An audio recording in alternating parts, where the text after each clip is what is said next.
Alors, troisième question extrêmement intéressante également. Elles sont toutes intéressantes, d'ailleurs, je dis cela sans flagornerie. Une jurisprudence constante, l'adjectif constante est entouré, de la Cour de cassation indique que les médecins doivent indiquer sur leur facture et donner au fisc, alors je me permettrai de partager peut-être un peu avec vous cette question, le nom de leur patient sans donner le diagnostic pour ne pas trahir le secret médical. Qu'en pensez-vous pour ce qui concerne certaines spécialités, psychiatre, chirurgie esthétique par exemple, faire savoir à un profane, l'inspecteur des impôts, l'administration fiscale, l'expert comptable, qu'un psy traite un autre politique ou qu'un chirurgien esthétique a opéré un ministre en exercice? Question intéressante. Docteur Bensoussan. J'en reviens à ma toute première remarque sur l'absence de définition légale du secret, docteur Peckels. Le secret, c'est l'information à caractère secret. Est-ce que le fait que François Hollande est actuellement en psychothérapie de soutien, s'il l'était... Là, docteur, vous êtes sûr de faire un scoop. Vous êtes sûr de faire un scoop. Mais je ne prends absolument pas la responsabilité de la diffusion du scoop. Alors, est-ce que ce serait le contenu des entretiens d'un homme politique avec son psychiatre, ça va de soi, ou le seul fait, évidemment que ça prendrait une dimension absolument extraordinaire si on apprenait qu'un homme politique de premier rang consulte un psychiatre, parce qu'on l'interpréterait probablement comme une vulnérabilité, une défaillance, etc. Mais est-ce que le seul fait que le médecin doive communiquer le nom d'un patient dans sa comptabilité pour tout règlement supérieur à est une information à caractère secret? Personnellement, je ne le crois pas, parce qu'on peut consulter un psychiatre sans avoir de maladie mentale, consulter un cardiologue sans avoir de pathologie cardiaque, etc. On n'imagine pas... Bien sûr, mais le quotidien, la personne lambda qui sait qu'on consulte un psychiatre, c'est quand même pas tout à fait la même chose que de consulter un orthopédiste. Bien sûr. Ça n'est pas péjoratif, hein, mais c'est pas la même chose, je ne crois pas. Bien sûr. Et donc on peut quand même se poser la question de savoir si à ce niveau-là, il n'y a pas une information qui dépasse le caractère médical, au sens purement administratif, si vous me permettez l'expression. Bien sûr. Et c'est d'ailleurs une question qui était d'ailleurs prégnante sur... On a deux autres cas dans l'histoire récente. C'est la maladie du président Pompidou et la maladie du président Mitterrand. Bon, jusqu'où ces données qui concernent des hommes publics qui ont fait le choix d'être présentés de façon totalement ouverte à la société, jusqu'où leur santé peut-elle être mais là, nous touchons l'objet d'un secret absolu. Nous touchons au diagnostic. En revanche, si un journaliste avait appris que le président Mitterrand consultait le professeur Steg, tu parles d'un scoop. N'importe quel homme de plus de 50 ans peut aller voir un urologue. Il n'y a pas de scoop, il n'y a pas de secret. Donc, pour le psychiatre... J'ai 60 ans, donc... Voilà. Pour le psychiatre j'en suis d'accord, c'est extrêmement... L'information à caractère secret serait précisément le fait qu'il existe une consultation. Oui. Je t'en prie. J'ai pas d'expérience personnelle. Étant médecin du service public, je ne facture jamais. Mais néanmoins, ce que vous me dites m'étonne. Parce que, selon le Code de déontologie médicale, qui est régulier, et cette notion est régulièrement rappelée dans les publications du Conseil de l'Ordre, le secret va jusqu'au nom du patient.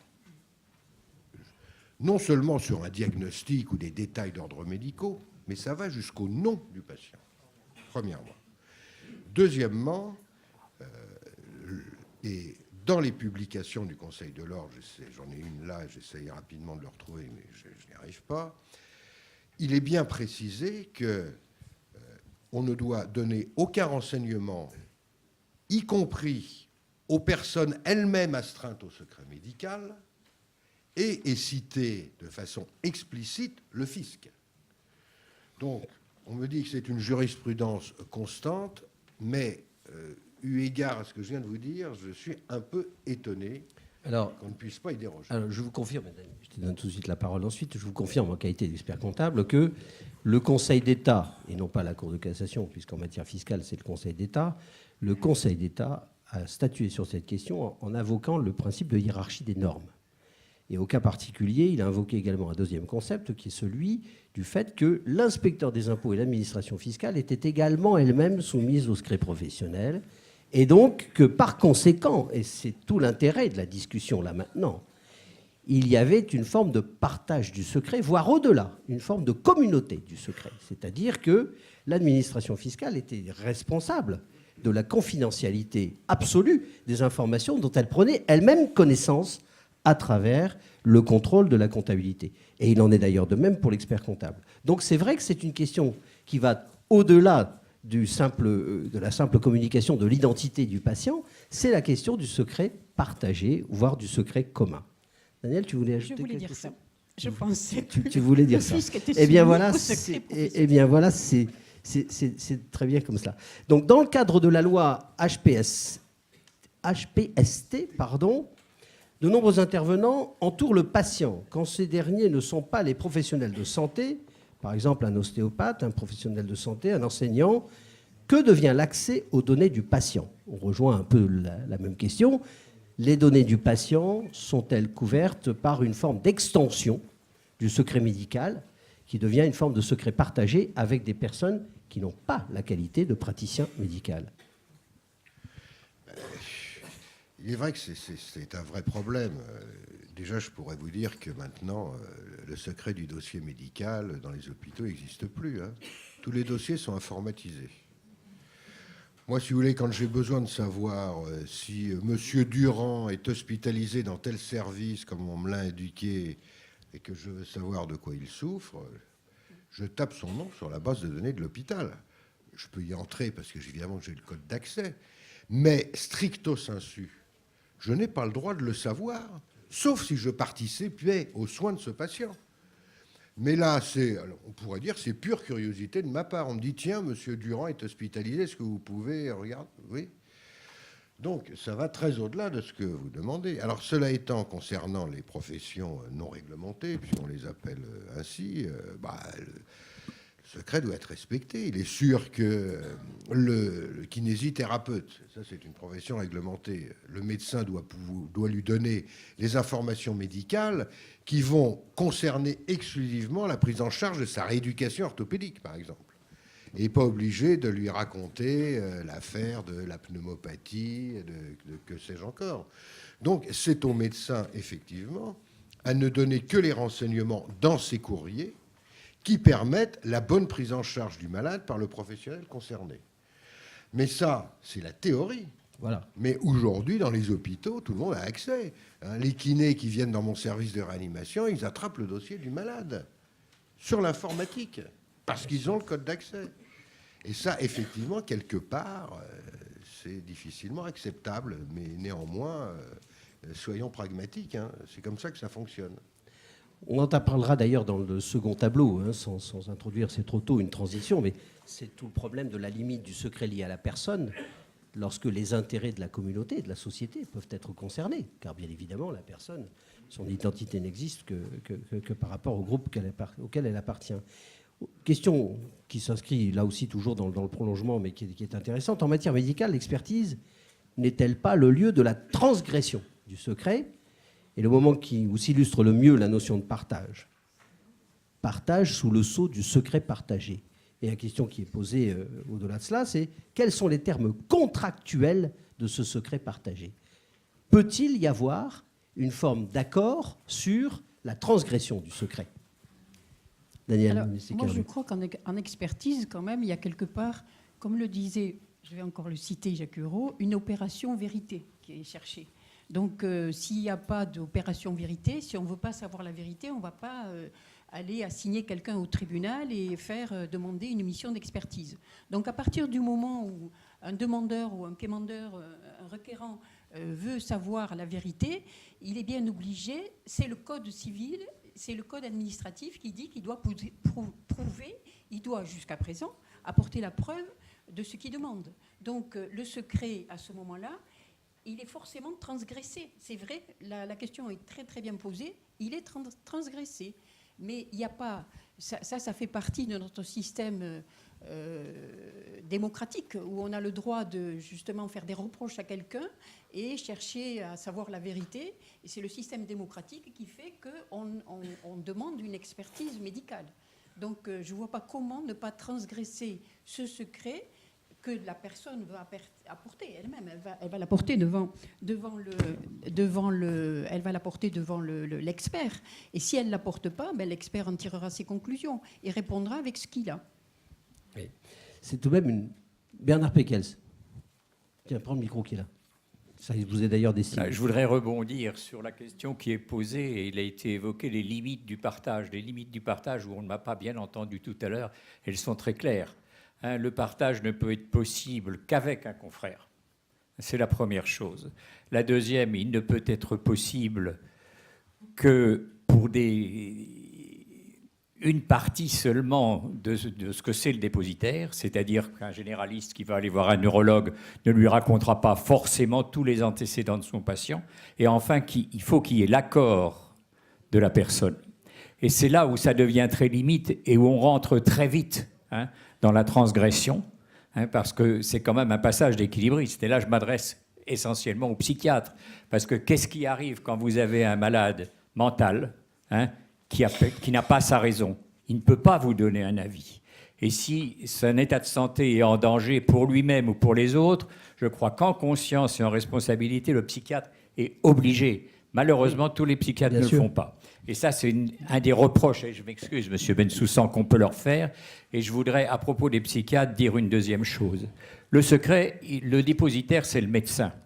Mais encore, dans le cas des malades psychiatriques, il y a un problème qui est très grave. Le malade psychiatrique, aujourd'hui, n'est plus souvent dans les asiles. Il est dans sa famille, très souvent encore. Et la famille connaît, voit vivre, sait quand les choses ne vont pas aller. Et des secrets, si vous voulez, ils sont dans les mains de la famille. Et là encore, je vous fais un reproche, pas à vous. Beaucoup de psychiatres ne veulent pas entendre les familles. Donc on est dans un système absolument aberrant, où je crois qu'il faut que les uns et les autres... Et là, je voudrais qu'on sorte un petit peu de l'expertise, parce que le secret, c'est la vie. Ce n'est pas seulement l'expertise, même si vous êtes tous des experts. Et dans des cas très particuliers comme ceux-là, je crois que tout dépositaire du secret, même les familles, même les sachants, même les personnes qui sont dans l'entourage de quelqu'un, doivent avoir le courage, et c'est difficile, de dire les choses, parce qu'il s'agit de protéger le bénéficiaire du secret. C'est ça le vrai problème et le fond du problème. Bien sûr. Et d'ailleurs, la question que tu poses est celle-ci aussi. Qui est propriétaire de ce secret? Est-ce que c'est le dépositaire? Est-ce que c'est le bénéficiaire de ce secret? Qui protège-t-on? Oui, alors bien sûr, l'intervention du docteur Pékels, elle est particulièrement pertinente parce qu'elle vise les deux sens. C'est-à-dire que le cas du psychiatre confronté à un patient dangereux ou psychotique qui serait par exemple envahi par une activité délirante et dont il pense qu'il a une dangerosité imminente pour lui-même ou pour autrui, ce psychiatre-là a le devoir, à mon avis, il serait déontologiquement coupable s'il ne contacter pas activement l'entourage, c'est pas seulement accepter de les voir, c'est les contacter pour obtenir une signature pour un placement sur demande d'un tiers. Là, il a une obligation de transgresser le secret, même si son patient lui en veut. C'est un devoir à ce moment-là. C'est un devoir. Et sinon, j'imagine qu'il y a juridiquement quelque chose de l'ordre d'un manque de moyens mis en œuvre. Enfin, voilà. L'obligation de moyens n'est pas respectée. Parce que, imaginez que, ne serait-ce que, même pas par secret, mais par flemme, ou par manque de temps, on voit sortir du cabinet un patient très suicidaire en disant, tiens, la prochaine fois, je l'hospitaliserai s'il ne va pas mieux. On n'a pas mis en œuvre tous les moyens pour empêcher le passage à l'acte suicidaire. Le deuxième cas, qui est beaucoup plus fréquent, effectivement, c'est la porte fermée des thérapeutes ou des psychiatres à la famille ou au conjoint qui demande un entretien. Avec le motif noble que le secret doit être préservé. Mais le secret, c'est pas une porte fermée, c'est pas ça le secret. C'est le tact, c'est le discernement, c'est s'assurer du fait que son patient est d'accord. Votre épouse aimerait que je la voie une fois. Souhaitez-vous que ça se fasse avec vous, sans vous? Vos parents aimeraient bien, vous n'avez quand même que 14 ans, vos parents aimeraient me voir. Est-ce que c'est une possibilité ou est-ce que c'est une obligation? Je crois que l'obligation dans ce cas-là, puis j'en aurais terminé, l'obligation c'est plutôt d'être dans une attitude de recueil des données. C'est extrêmement précieux l'avis de l'entourage chez un psychiatre. Donc nous sommes dans une attitude de recueil de données et pas forcément de divulgation de données. On n'est pas obligé de dire « votre fils me dit que ». Mais Comment trouvez-vous votre fils en ce moment? Est-ce qu'il y a dans son comportement des choses qui ont changé et qui vous alarment? Ça, pour moi, ça fait partie intégrante de l'examen psychiatrique. La meilleure preuve, c'est que ça se fait en service psychiatrique. Donc, dans le cabinet, c'est un arbitraire et c'est sûrement pas une conception du secret qui empêche de recevoir une famille inquiète. Alors on a vraiment beaucoup de questions sur les questions de secret médical et on le comprend bien, on touche tout de même à la personne humaine et d'ailleurs le législateur en a tiré les conséquences très récemment dans l'histoire du droit, en 1994, en introduisant justement la protection de la personne comme un des fondements de la civilité dans le Code civil. Une question intéressante également, puis ensuite on va devoir passer aux questions d'expertise psychologique et médico-sociale. Les compagnies d'assurance nous demandent tous les jours de communiquer des informations sur notre santé afin d'apprécier le risque lors de la conclusion d'un financement, d'un emprunt. Ce partage obligatoire n'est-il pas une violation du secret des personnes? Daniel, tu veux répondre peut-être à cette question? Le docteur parfait, très bien. Tenez, là. Voilà. Je vous en prie. Oui. Vous voulez que je la relise? Oui, allez-y. Parce que c'est en assurance de personne. Oui, en assurance de personne. En d'autres termes, on communique des données sur notre santé. Alors, je ne sais pas exactement ce que cette personne a comme habitude, parce que ça m'étonne un peu comme question. Je peux vous assurer que c'est fréquent que les assureurs des banques sollicitent... Ah bah oui, sont les assurances de financement, dont la question qui est posée. Je n'ai qu'une réponse. En réalité, c'est la personne qui doit contracter son prêt ou tout ça, qui doit recueillir ces choses-là. Mais ce n'est pas à l'assureur de le faire directement auprès. Excusez-moi, docteur. La question... Excusez-moi, docteur. La question va plus loin.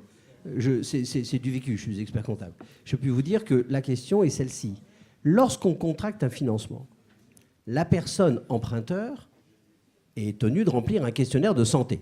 Jusque-là, très bien, elle délivre elle-même ses informations. Si elle ne veut pas les donner, elle est bénéficiaire du secret sur ses propres informations. Mais ça va plus loin. On demande également un questionnaire à rédiger par le médecin traitant. Et là, ce questionnaire, non seulement est rédigé en présence du patient, et il est communiqué à livre ouvert à la compagnie d'assurance de l'établissement financier. À mon avis, c'est une erreur. Voilà. Eh bien, je puis vous assurer que dans la pratique, dans nos nombreux cas de figure, le document est envoyé directement à livre ouvert à l'établissement financier. C'est très regrettable. Oui, je voudrais dire que quand on fait des expertises pour les compagnies d'assurance, il est quand même, je pense qu'on a tous la même pratique, d'usage d'envoyer le rapport médical dans une enveloppe fermée avec secret médical dessus. Donc, dans le cas d'un dossier qu'on envoie pour une compagnie d'assurance, évidemment, on ne sait pas après ce que ça va devenir, mais ces gens sont tenus au secret aussi, au secret professionnel. Rien n'empêche, et en général, c'est comme ça que ça se fait, de mettre le questionnaire médical dans une enveloppe fermée, avec secret médical.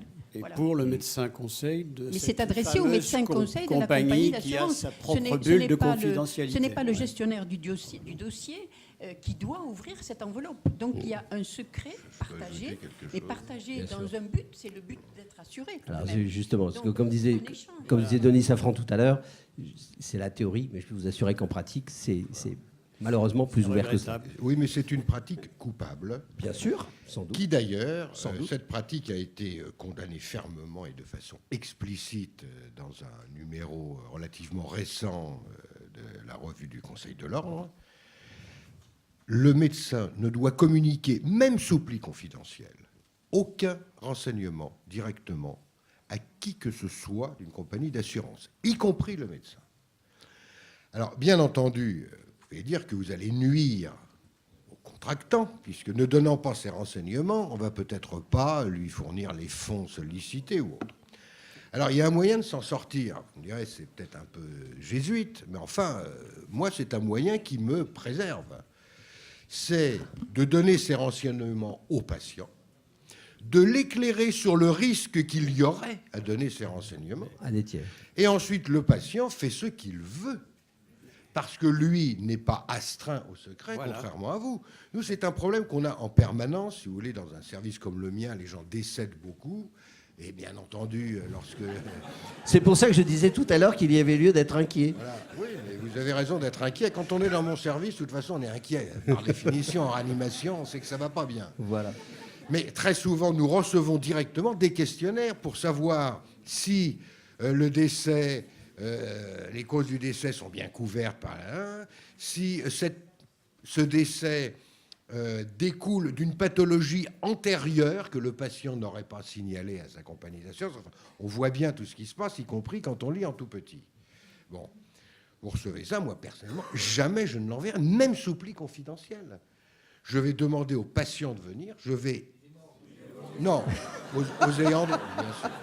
Oui, oui. Donc assez proche. Bravo. Donc assez proche. À ses ayants droit. À ses ayants droit. À ses ayants droit. Qui peuvent ne pas être ses proches. Vous avez raison. À ses ayants droit de venir, je vais leur expliquer ce que je vais faire, le certificat que je vais faire, non pas à la demande de la compagnie d'assurance, mais à leur demande. C'est mars 2002. Avec le risque qu'il y a de donner telle et telle information, ensuite ils font ce qu'ils veulent. Et sur ce certificat, je vais bien spécifier que le certificat est établi à la demande des intéressés et que ce certificat leur a été remis en main propre. Et à ce moment-là, je pense que nous sommes dans le cadre du respect du secret médical. Il ne faut pas faire autrement. Bien. Écoutez, je pense qu'on va s'en tenir là. Il y a encore de très nombreuses questions. Elles tournent toutes plus ou moins autour du même thème, mais celles que j'ai en main sont également intéressantes pour l'expertise médico-sociale. Donc on va remercier nos amis pour leur brillante intervention et surtout pour la gentillesse avec laquelle ils ont accepté de répondre très spontanément aux questions que vous leur avez posées.